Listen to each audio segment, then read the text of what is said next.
This is my apple and hawthorn jelly recipe, and it is delicious. Right then, apple season has officially started. So get outside and pick yourself some apples. They'll be everywhere at this time of the year, and you probably drive past them all the time. Then pick yourself some haws. I always feel a bit awkward saying that, but it's just a berry from the hawthorn tree, and they should be nice and squishy and soft. Then give them a really good rinse in plenty of cold water and pick out any leaves and twigs that may rise to the top. Drain them off and then get them in a pan. Along with the chopped apples, leave the skin on but take the core out, cover with water, bring up to the boil and boil rapidly until the apples start to soften, and then get a potato masher in there, mash them up so you get a nice pulp, and then you're going to hang this pulp through a jelly bag and patiently let this drip overnight so you get a nice clean, clear liquid.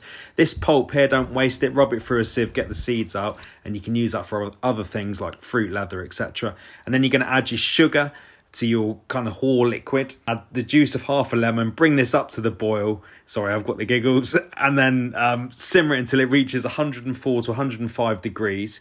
And then you're going to strain this into a sterilised jam jar. But you could see how set that was. And I was almost too late. I let this cool too quickly and it started to set. But the pectin's so high in the apples. But look at this set. It's still actually warm. I didn't give it a chance to cool down. But I enjoyed this with some cheese and crackers. A really nice salty, crumbly cheddar. And it was delicious.